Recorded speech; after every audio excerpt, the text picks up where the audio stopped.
That's how we gotta say.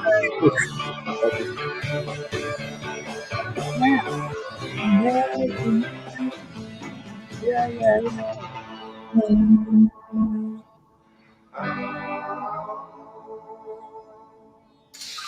Well, good evening, ladies and gentlemen. I hope you are all well. We're back. It's Sunday night, back in the podding shed, as I call it, or its nickname. Now, bit of a story. Luckily, I've got a bit of a head today. Fortunately, I had planned ahead, and I have got one of my very good friends with me today to help me co-host. Now, let me put my hearing on so I can hear you. Hello, mate. Captain Lee Connolly, ready for duty, mate? Welcome Excellent. aboard. Welcome. So, for those who don't know you, who may be watching this evening, who are you? Oh, I'm Lee Connolly, skinny jean gardener, and self-proclaimed gardener legend. Okay, so what do you do? Just make gardener legendary, mate. No, okay.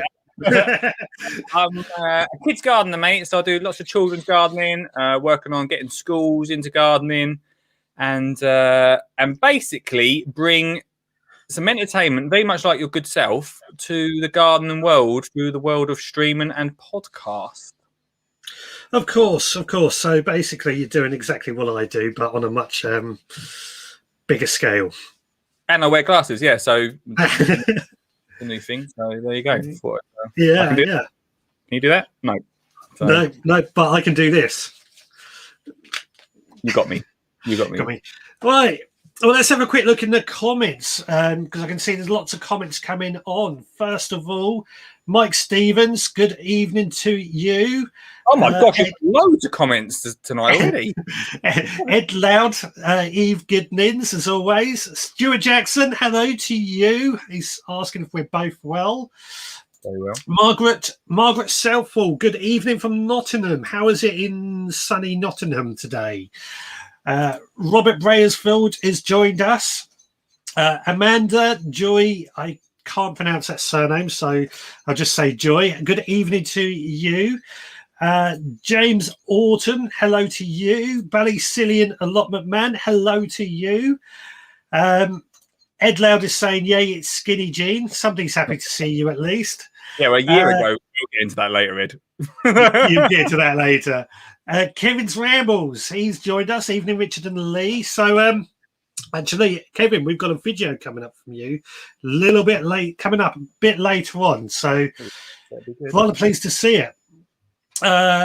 Richard, maybe you should write a book. You wouldn't want my writing of a book because my English is terrible. We've got somebody from Reading who's in the Facebook group. Unfortunately, if you're watching in the Facebook group, the way Facebook works, I can't quite see who's typing or anything. But big up the whole of Reading. Big up the whole of Reading. My dad's watching. Good evening to you. It's Stuart Reynolds from sunny Kent. I've been meaning to email you back. Apologies for that. Digwell Green Fingers has joined us. Hello, mate. How you doing? He told me how to say this. Hargrave Agus, I think it was. Hargrave Gas or something in Suffolk. It's a football term, so I don't know. The wonderful Kirsty Ward has joined us. Hello to you. And been empty. Old compo help. The Facebook user has been emptying the old compost bin to help ready to make new compost bins from Stuart R. So we were discussing that last week. How's it all going along?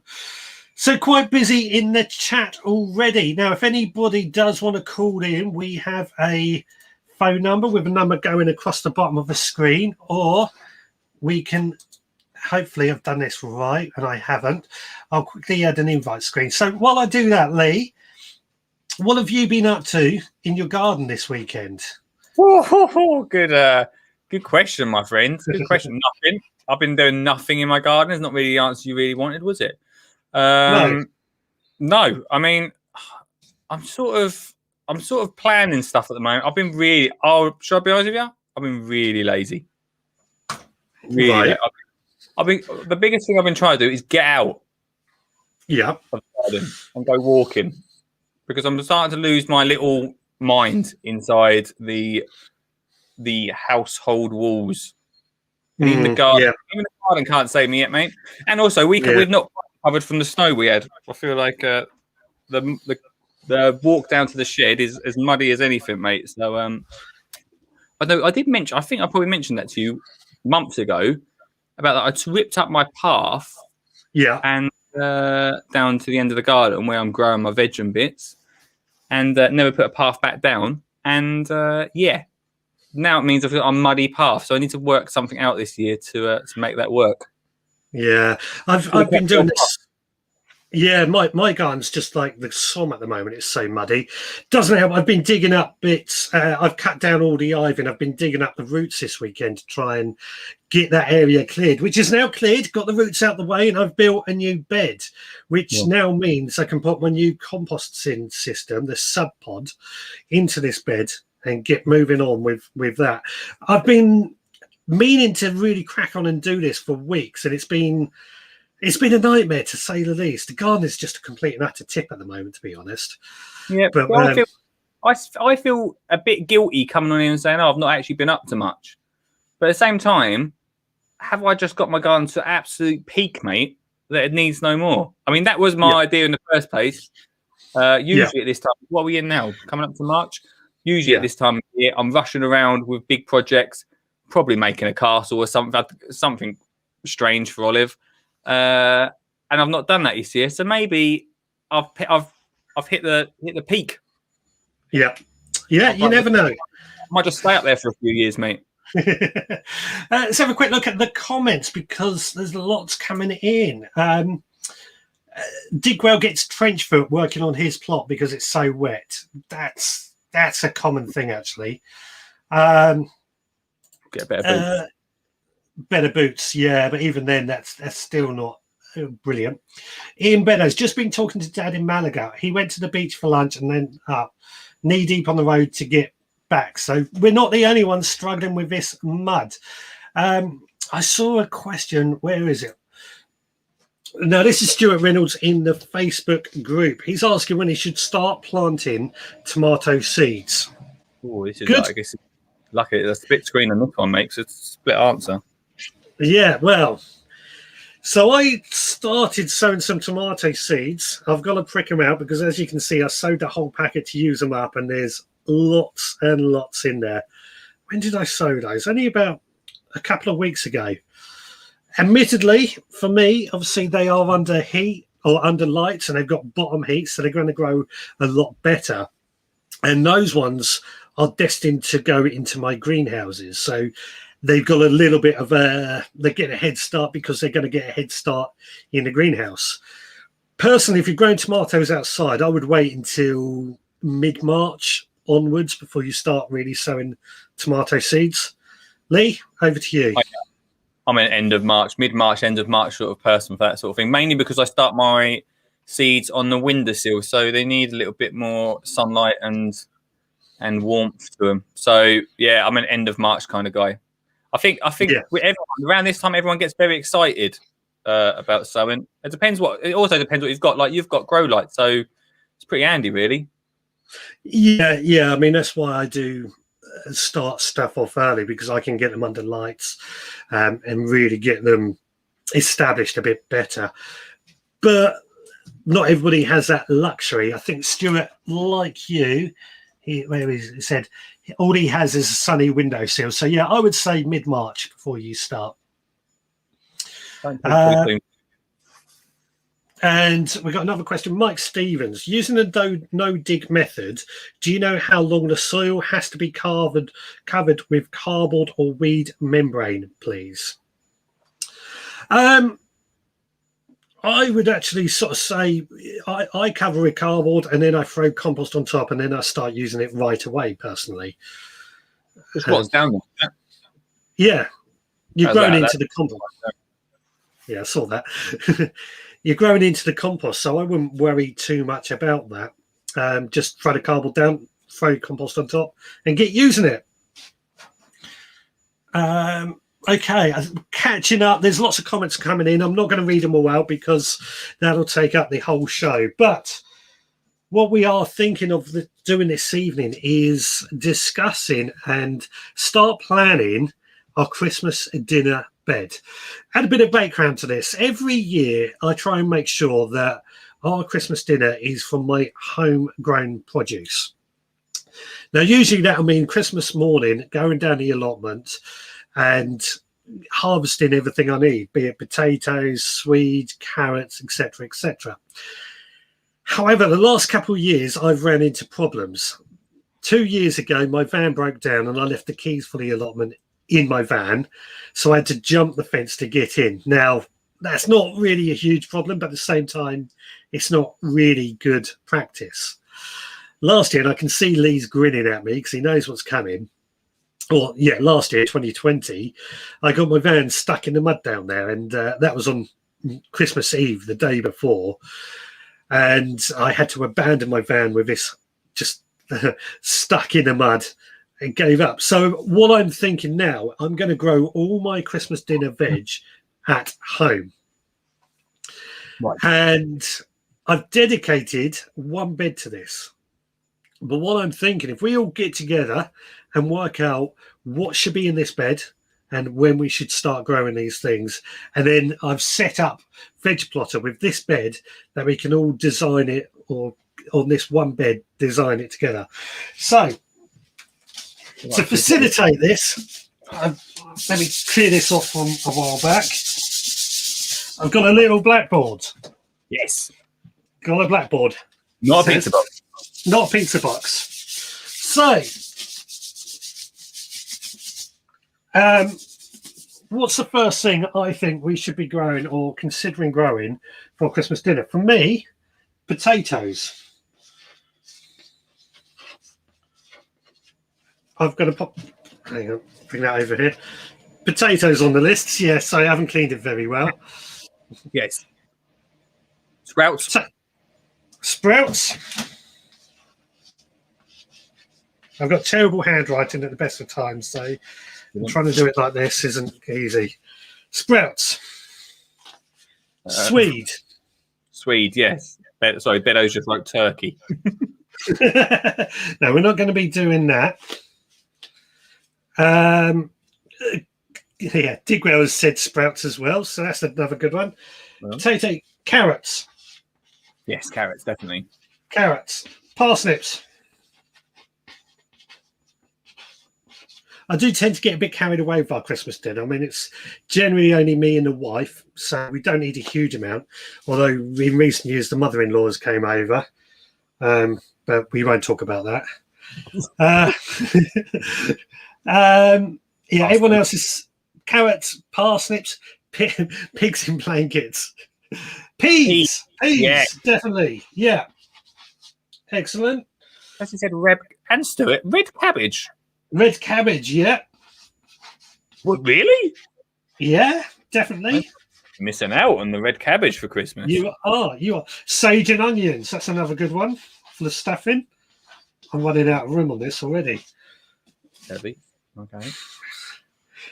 Ed Loud is saying presents. Yep. Cranberries. Well, I do have a cranberry grown in a pot. Ed's not got a bad idea there, really, but there's a whole massive tangent, Ed. What's he said? Presents. Yeah. Grow your own presents, mate. You want to grow your own present. Leeks. Leeks, yeah. Leeks. Is there everything that I can think of? Crikey, there's no space for turkey on that plate, but yeah. Let's try and think anything else. I can't think of anything. I think that just about covers everything I can think of. Just about. So what sort of space we got, mate, for this? Right, the size of the bed we've got. Let me bring it up on how do I do this?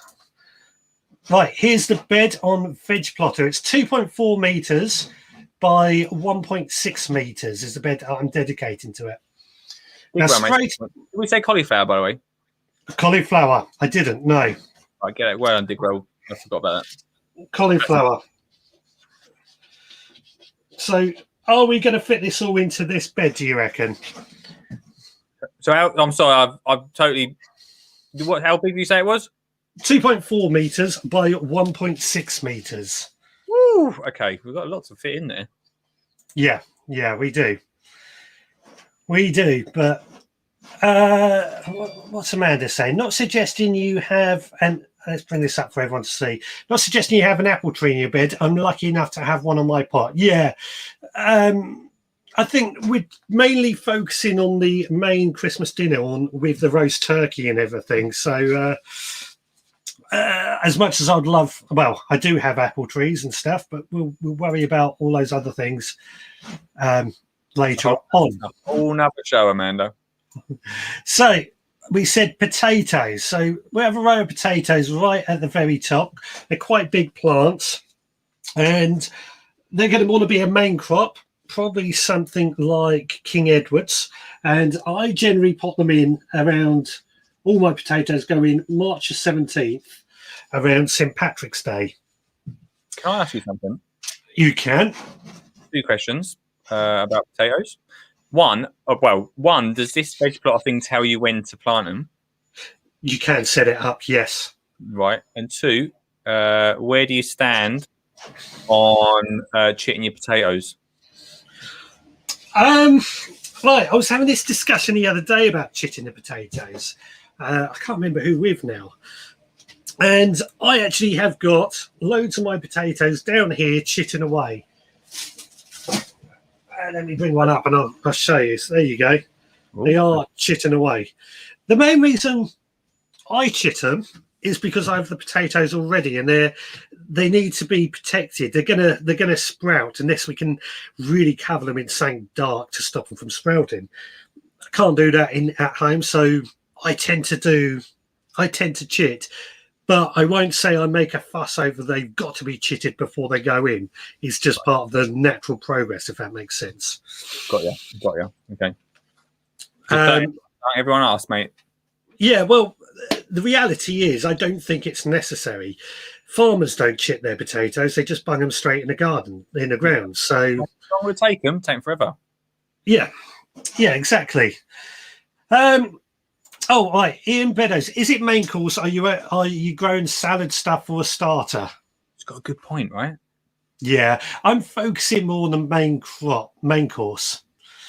Is it really a Christmas dinner without? I don't know what you have for your starters, mate, but it's either soup or prawn cocktail around our house.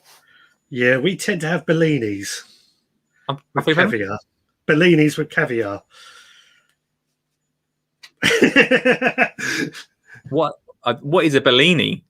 It's like a little bread disc, I guess is the way to describe it.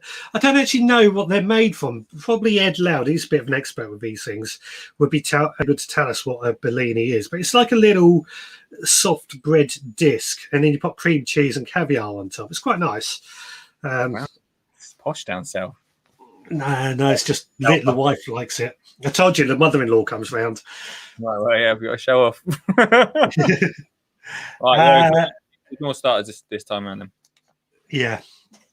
Let's have a quick look at other comments that have come in. Digwell, I have cider for starters. Good choice. Right. Apparently, I think that's Stuart Reynolds is saying it's a pancake. Bellinis. What else? So no dig is by. Oh, Mike. Yes, sorry. No dig is buying weed main. I wouldn't use weed membrane personally in no dig. I would just stick with cardboard. Sorry, I misunderstood the question earlier. Stick cardboard down because it just rots away, and also you can cut through cardboard if you want to plant through it. Yeah, weed membrane I tend to use on top of everything and then lift it off when I don't need it. One of my bugbears on any allotment is when weed membrane has been used to cover the ground and then planted on top, and it sort of sticks into the ground. I'm sure you've had that in your own allotments before, Lee. Yeah, have you ever cut the grass on your allotment and gone and caught some of that weed membrane and ruined your strimmer? Yes, many times. Many a strimmer gone by that. Many a strimmer. Yeah, I don't like this stuff. I'm not very keen on it, if I'm honest with you. Yeah. Ballysilian is saying there's a lot to fit in, but you only need one cauliflower and etc. for one Christmas dinner. Exactly. Depending on the size of your family. I mean, if all my family come round, then I'm going to need the entire garden dedicated to that one meal. I can't see that happening. I was going to say, remember, there is only 2 if you just grow it enough so you don't get any waste. Yeah, exactly. Exactly right. It's about making this space work for us. Yeah, Ed Loud has said that the Bellini is basically a pancake. So he doesn't cook anything he can't pronounce after 4 pints of Guinness. Well, yeah. So back to this veg plotter. So we've got a row of potatoes in. Now, I don't think really we need that many. No, that's a whole row, because that's something like how many plants? 12. That's way too many in that area. So I'm going to go bring that down to half of that and have 4 plants. Then on the other side, I'm going to have, let's find some Brussels sprouts and see how many we can get in there. Now, I generally find that you don't need a huge amount of Brussels sprout plants to go in the garden. How many Brussels sprouts do you reckon get on one plant? Well, I generally say about 4 plants is all really needed for a household. Yeah, you can cook too much for Christmas, right? Yeah, and that says 1 plant will fit in just on that end quite nicely. So I'm going to stick with just 1 Brussels sprout plant there. Now, that brings me up nicely because Brussels sprouts, I've started sowing the seeds just the other day. So again, I'm going to say we sow those now. Anyone else thinking of the same sort of thing and when to sow Brussels sprouts? Would you say now, or would you say a bit later on, or a bit earlier? You wait. Well, can you wait a little bit longer, can't you? Yeah. You got till end of April, I'd say, to sow them. They do need quite a long growing period, I find, with Brussels sprouts. But they also can produce later. Obviously, we're trying to do this for Christmas dinner. And I generally find sow them now and they're ready in time for Christmas. Yeah. Sweet. Actually, no, we're going to worry about the leeks next because I sowed those last month as well. Leeks. There we go. So we'll put, he says. I like this little planner thing, mate. It makes it very simple, doesn't it? It does. It works quite well in theory. He says as he struggles. He says, for some reason, I can't get that on there. It doesn't agree. It doesn't like leeks. I can't figure out what's going on. I can't. Let's try something else in the meantime. I don't even like leeks. Don't worry about it. We'll come back to that. Let's try carrots. Now you're talking. Right. So, why isn't it working?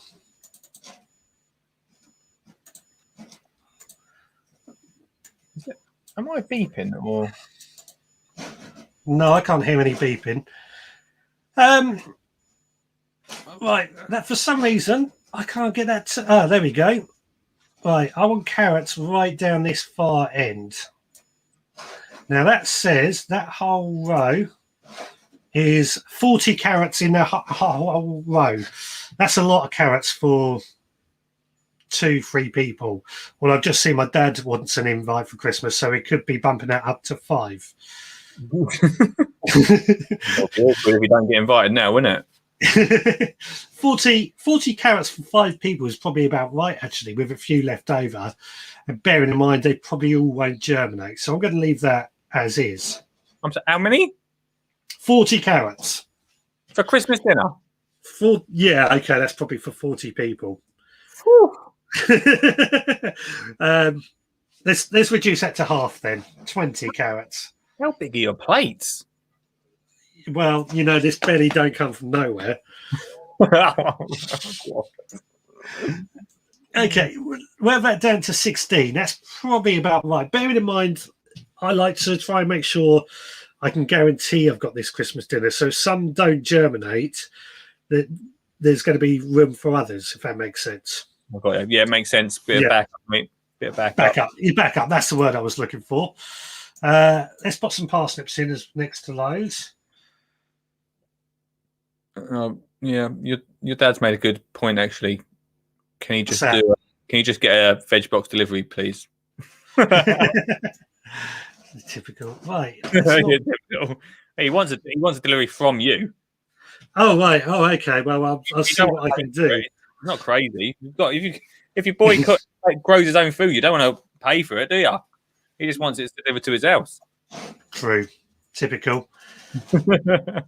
Why can't I get that to work again? Kevin reckons that 16 won't be enough for 5. Yeah, but remember that there's quite a lot of other veg going on, Kev. Yeah. Oh, somebody at my front door. Someone's knocking at the door. Let's have a quick look at the comments, because I can't seem to get the parsnips on there at the moment. Right, so what I said about sprouts, Digwell said it does depend on the variety, which what is the variety I'm sowing? It's Darkmar F1, so that should be generally ready for Christmas. Long old growing period for sprouts, mate. Long old growing period, yeah, they do. They are generally in the bed, I say, about 9 months. Yeah, you decide like 3 months before. This is why it's a good time to be planning this sort of thing, because do you not find like people start asking, "Oh, when should I start growing my stuff for Christmas?" Like 3 months before. Yeah. Or pumpkins. When do I start growing pumpkins? About a month before Halloween. Halloween's coming up. Yeah. Let's grow a pumpkin. Yeah. Facebook user, I think this is Richard Lewis, who's the creator of Veg Plotter. He's saying this is he's telling me what I'm doing wrong. Let's try it. So there, he's right. I was doing it wrong. It's because I'm not doing it on my normal PC. This is a bit tricky for me to work this way around. So I'm going to throw that in there. 14 parsnips. I think that's plenty. Brilliant. I think that's plenty. Right, Nigel from the Muddy Boots channel is saying he's still picking Christmas sprouts today. Cara's tidbits. I always seem to arrive on the best lines. I don't know what we said, but obviously it made her laugh. 16 won't be enough for 5. It depends how big the carrots are. If they're a nice big size carrot, you only need a carrot per person, I would say, with the mix of all the vegetables as well. A lot of veg, man. It's very veg heavy. Yeah. I think, yeah, I always eat well at Christmas. Oh, Adrian. You come to it in a minute. Adrian makes a good comment. Yeah. Sorry. Sorry, your show. Sorry. I've never actually grown. Well, Cara Titbits is saying I've never actually grown sprouts from seed before. I think we have the Seven Hills variety. Normally, what do I normally grow? I can't remember the name of them. They're quite. Evesham Special is the variety I think I normally grow. I'm just spreading my wings a bit this year with Darkmore. Margaret, my stepmother, is saying I could sell Xmas veg boxes. That's something I could come up with. What else have we got? We have the Tesco come from, and what have they been? Where have the Tesco vegetables come from? What have they been sprayed with? Exactly right. This is why I love growing your own, is that you know exactly what's involved in it. Adrian, what did Adrian say? Adrian was the one that mentioned if Tesco sells sprouts for 29p, is it worth growing them? And then Money Boots followed it up with that. Which is a good point. Like, if you're going to buy sprouts for 29p, then what sort of love has gone into them sprouts? Absolutely. Oh, yes, I can see it now. I can see his comment now. If Tesco's is selling sprouts for 29p, is it worth growing them? I think we had this discussion a few weeks ago about whether it's worth growing your own food. That reminds me, I haven't done this week's weekly harvest report. Come on. I normally do that on a Thursday night. I was watching you on Thursday, so I got distracted. But yeah, 29p for a bag of sprouts, and I think generally they also do like onions and everything you need for a Christmas dinner for 29p. But it just lacks the flavour. It tastes awful, I think. Whereas the homegrown stuff just tastes so much better. And the fact that the plan is I can go out in my garden Christmas morning, dig it up, and dig everything up, and then cook it within a few hours of being harvested. That food is going to be so fresh and absolutely zero traveling miles on it that it's going to be far, far, far better in so many ways than anything we can buy from a supermarket. Yeah, grow your own's never going to be cheaper, mate, but it's always going to be better. Yeah, that's actually a really, really good way to put it. Cheap veg has no taste. Fresh veg is so much better. Cara Tippets, I got 3 parsnips last year and they were amazing. There you go. All that effort for 3 parsnips, but they were amazing. Yep. You go. I've done that before. I've sowed loads and loads of carrots and only had about 2 or 3 pop up. Best carrots ever, mate. Yeah. So just want to remind everyone, if they want to call in, they still can. The number's on the bottom of the screen. Lee won't be able to talk to you, but I can. Probably a good thing. Or if you want to zap yourself in and appear on screen with us, we've just adding the link in the comments right now. Ernie has joined us. Evening, Richard. How are you? I've just got in from reading The Ivy from a Bush. Horrible plants. Yes, I've been doing the same this weekend. Well, last few weekends, I've cut down our ivy, and today I've been digging out the roots. Lee, you've seen the ivy trees, as I call them, in my garden. Yep, those roots were like that. The big roots. I hate to be controversial. I actually am a supporter of ivy. I quite like it. So, sorry about it. I like ivy, and it was a bit difficult for me to get rid of this ivy because it's a love-hate relationship. Yeah, I liked your ivy, but you decided to get rid of it, and I was disappointed. The reason I got rid of it is it was too big for us to keep on top of, and it doesn't produce anything edible. Got ya. Okay. It may not have produced anything edible, but it did protect your growing area from the wind and anything that may affect your vegetables. So in fact it was helping in that way. Yes, but I'm going to have grapevines there instead, which are going to do the same thing. Damn it. Okay. Yeah. Anyway, let's get back to back to this. So what else have we got? We were going to add swede, weren't we? Can I just give it a quick tip? On just, as we talked about ivy or any bush outside. Not this year, the year before, I put on.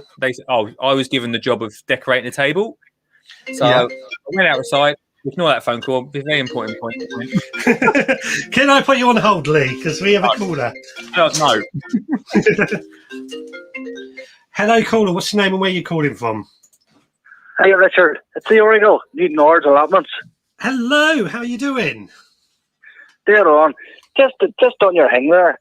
If I got the odd in, celery and parsley for the starter soup. Celery and parsley.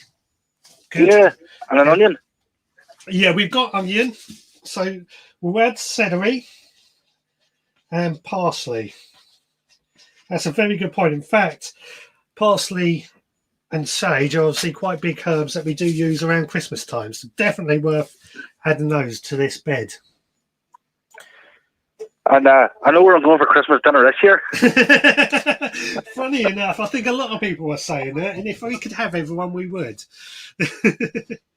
Oh, if you bring the in-laws, you can bring us. Yeah, true. But social distancing and all that might still be going on then. Oh, don't you worry. Boris has got it sorted. The vaccine's ruled out. 1st of August, you should be back to normal. That's true. I certainly think by then it'll be back to normal. So, yeah. It's holding back the allotments too as well, to tell you the truth. Sorry? It's holding you back on the allotments too. You can't get in and get the stuff you need or the stuff you want to go in the garden centres. You can't really get in and get a good look around them the way you usually do. No, you're having a lot of trouble with that over there, though, aren't you, in Northern Ireland? Oh, we're under severe pressure trying to get stuff imported in, to tell you the truth now, Richard. I don't know why, like, but there's a border in the REC blocking us too, and because it's EU regulations, we have still to go by. So trying to get stuff in, it's just a total disaster. Now I know for a fact there was trouble there with the seed potatoes. Yeah. There's certain brands that can't get over here. Yes, it's all down to this. EU passport and the UK plant passports. And it's not even that, Richard. To tell you the truth, I don't know. Do you have a Eurospar over there? Would you? You've ever heard of Eurospar? Sorry, say that again.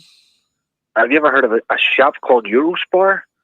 No, I haven't. No. Even the food in the shelves, the Tesco's. By the time Tesco's and Sainsbury's and that, I was getting their 40-foot lorries free. Oh right.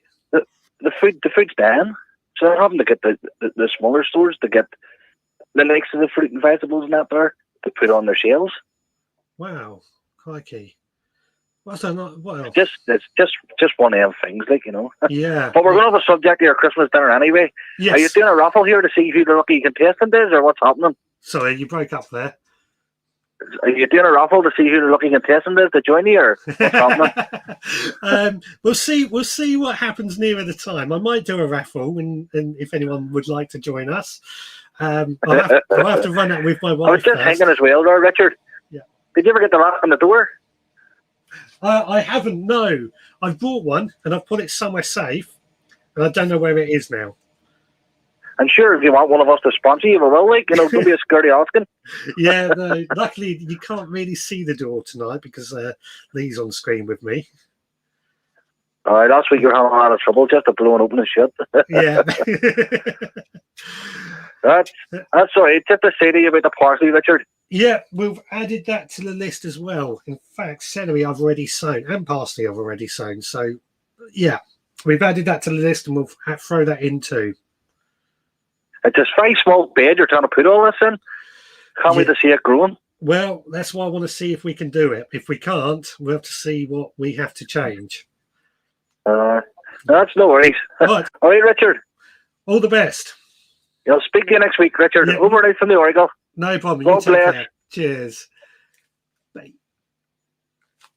There we go. That was Ballycillian again from Ireland. Oh, time's flying. What a nice guy, mate. I just get Ian Beddoes calling. I know. Well, yeah, we're lucky. We get quite a few people called in or zap themselves in, and it's always a pleasure to hear from all of them. Yeah, nice people. Yeah. Now, what have we got? Could be a prize in the tin to win. Could be. Could be. Oh, we should have a Christmas party. Do you fancy caviar at Richard Suggett's house? Then call in now. On the subject of ivy, it gives a place to birds to hide and birds to eat slugs, which is very, very true. Yeah. Unfortunately, when the ivy was, what was it? It was about 8 foot tall at the top and about 6 foot wide at the top. It was too much to. I mean, one day that fence was going to come down anyway. It was so rotten. Oh, apparently that wasn't Ballycillian. Sorry, it's someone called the Oracle. Sorry. Sorry, I've always thought it was Ballycillian. Right. Come on, mate. Get plotting this, mate. It'll be Christmas by the time we do it. Right. Right. Well, we've still got this video from Kevin as well. So what else have we got? Leeks. Let's try and do leeks again. Let's have it. There we go. We've got them in. So we've got Swedes and leeks. How many Swedes have we got there? 9 Swedes. Don't need that many. Let's have a look, Suggs. Oh, can you not see? Oh no, of course not. There we go. There we go. There we go. So 5 Swedes, I think, is going to be plenty. In fact, less than that, 4. How many leeks have we got there? 16. Yeah, I think we need 16. Parsley.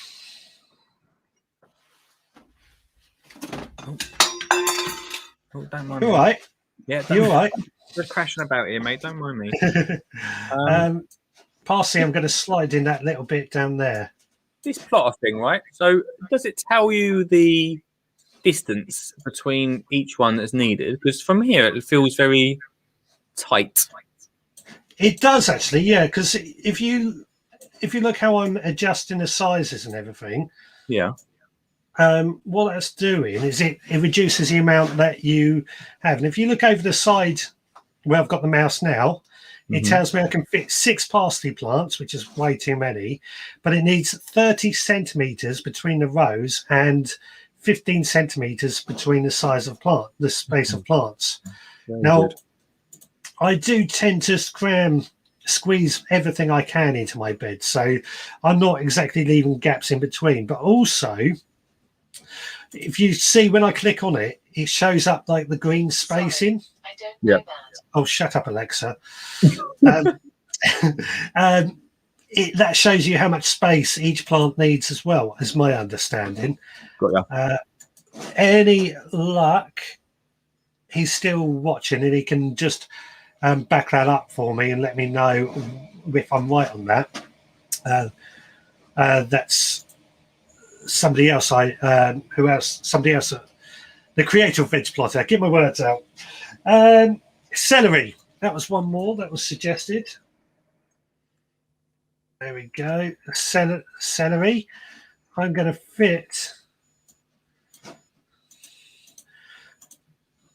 Now, I've started growing my celery already. Yeah. And I'm going to fit those just there. Oh, you can put it at different angles as well. Oh, yeah. Yeah. Oh, very clever. 3 plants of celery. That's plenty, I would have thought. 3 plants of celery. What else have we got on this list? Onions. Now, onions also used in the stock as well as making the soups and roasting, so you could do with a few of those. We're going to use brown onions because it annoys Amanda. There we go. How many is that?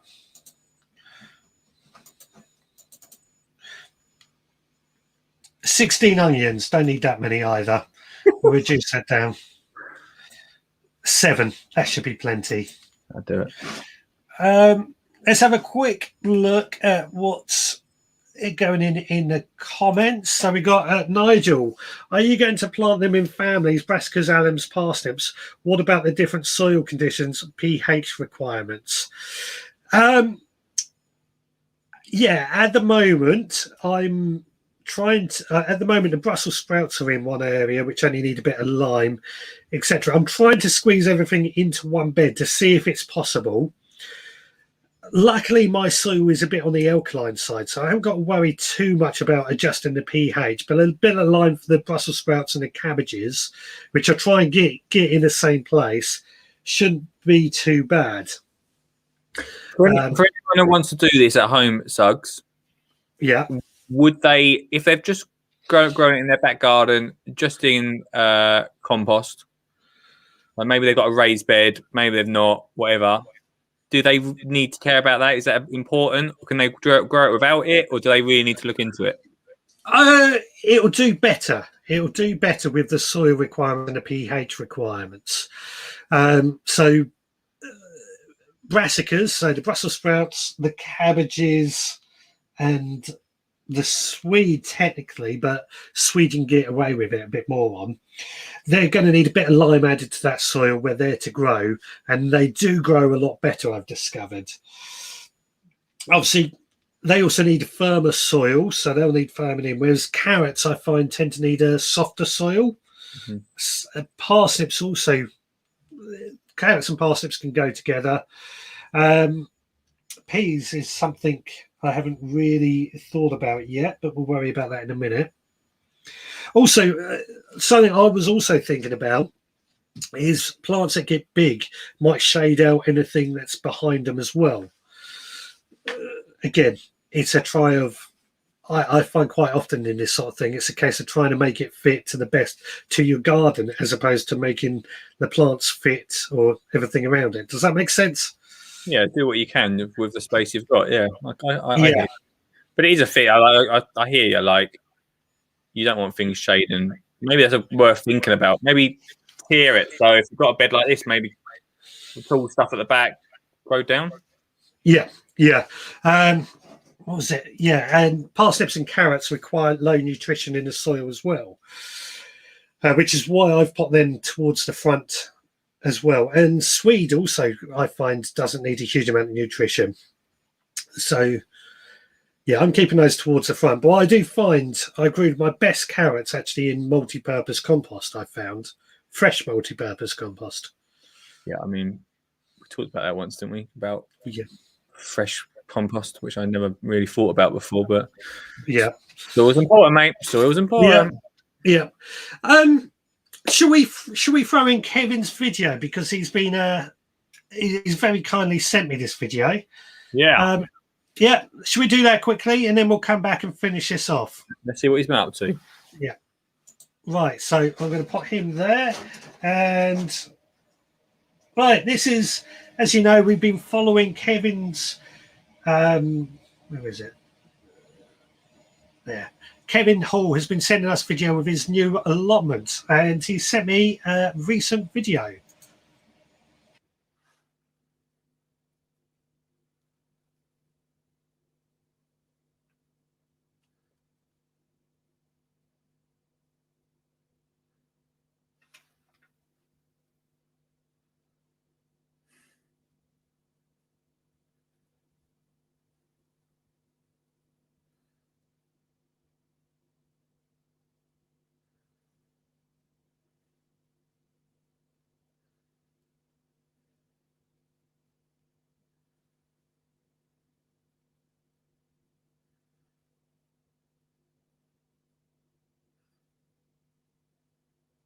I've put a load of rubble down to give us some sort of a base to walk on. Underneath that lot, that is where the shed's going to go. Going to build our own shed. Over here, I think I remember saying to you, there was loads of glass left on this plot. Well, I've built a frame and I've got all the glass stood in there now. This here, albeit upside down, and these are all loose. I'm going to build some legs for this and have this as a workbench for putting potting on and things like that, putting your little seedlings into pots and grow them up. But one thing that is beautiful here, I've got my bird feeders out, and just flying around waiting to come on is a long-tailed tit. And they are beautiful. There's two, but there's a pair, and they come down and they feed on the fat balls, and they don't like it because I'm standing here, so I better move away. But fantastic wildlife. Bringing you up this way, the greenhouse is now glazed and ready to be cleared out, which Cynthia's going to come and do hopefully next week. She paid a very quick visit to the plot earlier on. Obviously, because of COVID, she's not been allowed to be here, or because of where she lives, not because she's not allowed here, because she is. She's going to catch a bus down in the week. That there was another pallet that was given to me and made a brilliant little table. So I've adjusted it a bit and made a table. Picket fence all the way around the seating area. That plot there is going to be for wildflowers. This plot, excuse me, is going to be for fruit trees and bushes. We've got a couple of rhubarb in there, and I've got a gooseberry which I've saved from down the bottom. Up here, I've dug this all by hand, and this section here, where it's freshly dug, after all the rain we've had, is brilliant, absolutely brilliant. Let me try and get down a bit closer to this. And look, just look at this. It's just damp, and that's all it is. What I want to know, Richard, after this is all dug, should I cover it up again with the membrane? Along here is where we're going to have a row of runner beans, but something's been digging up all the house refuse. So that's it, Richard. That's what we've done so far. So as you can see, we've been very busy, or I have, because I've had to do this all on my own since we went into lockdown, which is great. It's given me something to do. Anyway, I'll speak to you soon. Take care and stay safe, everybody. Bye-bye. Bye. Bye, Kevin. Bye, Kevin. Let's bring Lee back on as well. Bye, Kevin. I've got to say, Kevin's really cracking on with his allotment and turning it around really, really fast. When I visited that allotment back end of last year before we were in lockdown, and he hadn't even taken on that allotment yet. He was working on his other plot. The weeds were up here. That's like chest height. So to turn it around to that in such a short time is really going well. I've got to say, really doing well. It's looking good, isn't it? I'm jealous of how that soil's looking. Yeah, I mean, that soil is amazing. Really nice, friable, loose soil.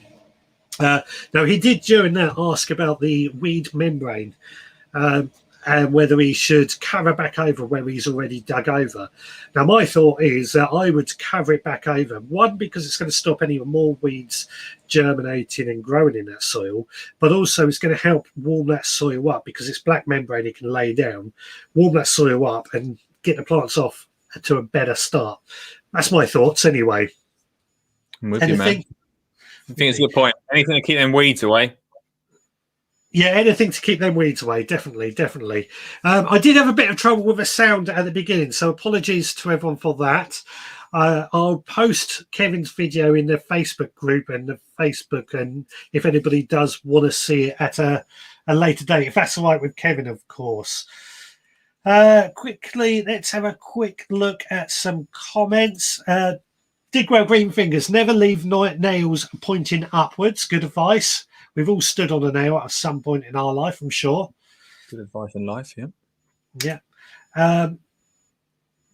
Ballycillian, I tried something similar for fun. I cut the bottom off various size pots, buried the pots in the ground, and had different soils in the pot, etc. The cabbage had lime added to the pot, etc. Now that's an idea on how to get the different soils for all these different plants.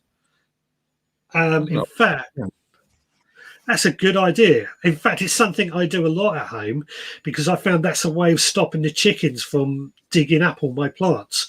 If I plant them inside a pot with the bottomless pot, the chickens don't seem to dig them up so much. Do they sell bottomless pots? They used to. Whether they still do or not, I don't know. I'm sure, but it's not hard to DIY, is it? Yeah, definitely. I mean, I'm trying to think, have I got any in here? I don't think I have, but I cut a load of the bottoms off, and I used the bit that I cut off the bottom, use that on canes for a bean support, so nothing gets wasted. Now, Kara's added to what we've said about the cover. She would leave it without a cover for a bit to allow the birds to take any grubs and then recover again to avoid the soil degrading. Very good point. A lot of birds around there, so you might as well let them have a good old feast up, mightn't he? Yeah, definitely. Definitely a good point. Apparently, Nui99 says that, yes, they still sell them, bottomless pots. There you go. I use old pots with the bottom cut off from Ballycillian and flower pots from the supermarkets and cut the bottom off. So, yeah, a lot of people are liking this idea of how to create, let's go back to this, how to create different areas for these different soils. I think I saw someone else mention something that I did think of as well when it comes, which we're going to put in now, peas. Yes. So I'm going to pop the peas in about there, in the middle. But the comment that I saw, and I can't remember who said it, they'll probably get frosted and frozen by the time Christmas comes round, which is actually a very, very fair point. And I think what I would have to do is grow them in the ground and then harvest them as close to Christmas as I can, and then save them in the freezer. A lot of for Christmas dinner. Yeah. A lot of storage. A lot of storage, yes. Is there a lot of storage? Or would you just try and pick fresh as much as possible? I want to try and pick fresh as much as possible, but peas are one thing I don't think we're going to be able to pick fresh. Got you. But we'll throw those in anyway. What else have we got on this list? Red cabbage. Yeah, I've never had red cabbage in my entire life for Christmas dinner, but I'm told now it's a very, very popular thing. Maybe I've just been neglected in the cabbage steaks. Yeah, there we go. Winter Savoy cabbage. One of those. Yeah, yeah. My wife's mum tends to bring round red cabbage, which she's cooked in an apple and a bit of vodka, I think, goes into it. Ooh, it's quite nice. Yes, it's really quite nice, and it adds a bit of colour to the plate, I think, as well. Yeah, it's true. Yeah. All right, I'll try it next year, mate. Yeah. Cauliflower, which, yeah, there we go. Yeah. Now I'm swiping left. It's a lot easier to add the items in. Right, now we're filling up. Now we're filling up. The cabbage and the cauliflower have taken up quite a large chunk of this bed, actually. So I'm leaving those in as 5 of each. That's way too many, but if we have any left over, that's fine. You know what? I think that's everything on our list. Oh, sage. Sage. Oh, look at everyone going in for the red cabbage. Red cabbage is essential, cooked with apples for ages. Dickwell saying red wine in the red cabbage. Yeah. Well, I mean, I'm obviously... Well, I'm going to have to get on it. Get on it. That's the advice that everyone's saying as well. Yeah, let's have a quick look at the comments then. We fitted everything into that bed. I can't believe it. And with plenty of room. Looking at this design. So what I think we can do, space these things out a bit more in order to give them their own different soil conditions a bit better. So we can have the brassicas in like this top bit. And if we move these potatoes down to, say, here, we only got to worry about liming that top half of the plot of this bed. If you lime the top half, yeah, surely when it rains, that's going to wash down to the other half, no? Will it not work like that? No, because it's quite level, this bed. It's about the only part of my house that is level, but it is quite level. So, yeah. Let's have a quick look at... Do you know what I'm saying? Like, if it's in the same bed, yeah, same soil, yeah, lime on one side, surely, no? You're like... Yeah, I mean, you might get a bit of the lime going into the soil next to it, but also we've got acid rain. Our rain is acidic, so that's going to affect it as well. Okay, mate, I've got you. So, yeah. Let's have a quick look at the comments. So, Stuart's asking, at what point do I move my broad beans from the greenhouse to the cold frame? Thanks, boys. I've done mine today, funnily enough. I've moved mine from the greenhouse to the cold frame today because they're getting a bit big. Keep listening to the podcast and I'll let you know if they've survived. The flower buckets are really good for this kind of making bottomless pots. And yeah, red cabbage is essential, cooked with apple for ages, definitely. And red wine in with the red cabbage. And add some vinegar if you will like a bit of sharpness. There you go. Well, right. Ian's saying, try your cabbage this year, Lee. Don't wait till next year. Right, Red cabbage. Nui 99 potatoes. We've added potatoes right at the very beginning, so you might have missed that. Parsnips. We've added parsnips. They're in there. It's all there. A red cabbage virgin, you're being called. Lee? I'll take it. And you can pickle red cabbage, of course. Yeah. There we go. So that's quite surprising just how well we fitted everything into this bed in order to make our Christmas dinner. Are we missing anything?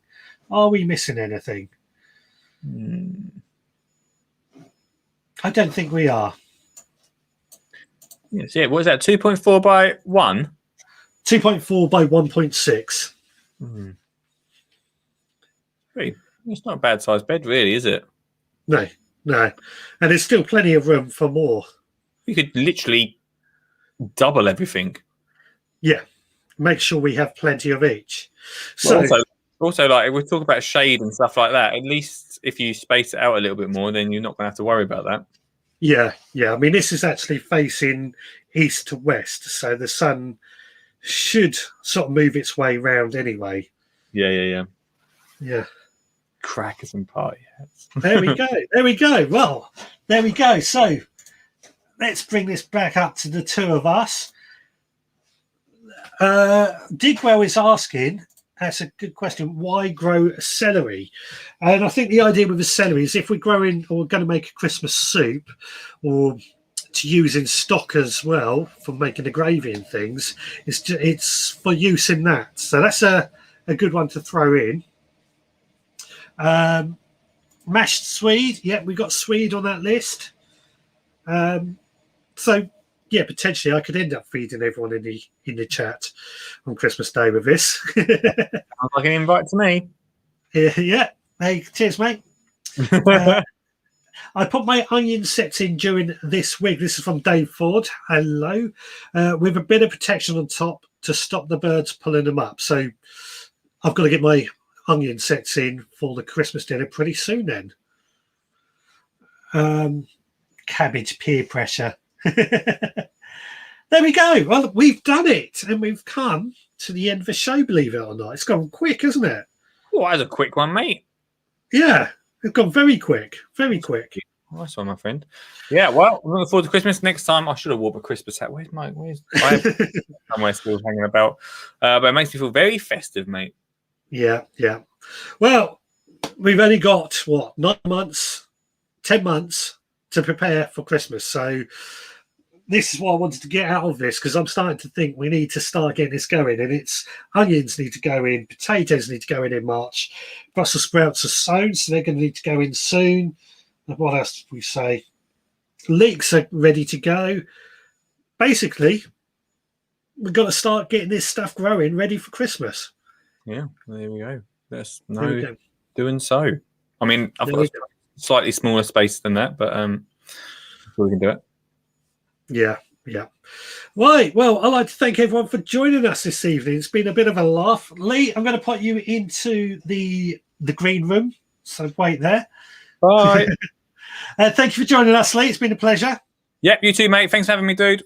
See you soon. No worries. See you soon. There we go. So that was Lee Connolly joining us tonight. Now, we've got our Christmas dinner bed worked out. Something a bit different tonight, I thought, and seems to work quite well. More importantly, it seems to have cleared my headache. So all moving forward rather well. Let me get rid of Dave's comment off the screen. Right. Well, that's it for this week. We're back again on Sunday, where maybe just me, maybe if anybody else wants to come on, let me know. We can set something up. Or if anybody else has any ideas or something we can talk about next week, then let us know as well. Monday, there'll be the podcast coming out as normal. And there may even be a video coming out this week of my new sub-pod composting system, which is hopefully going to be set up and ready to go. So quite a bit coming up on the Veg Grower Podcast Facebook page, YouTube channel, or the podcast goes out on the RSS feed to iTunes, Amazon, Spotify, etc., etc.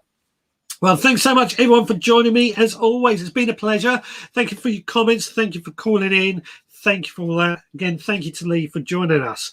We'll be back again next week, same veg time, same veg place, as I always like to say. Until then, please take care. There we go.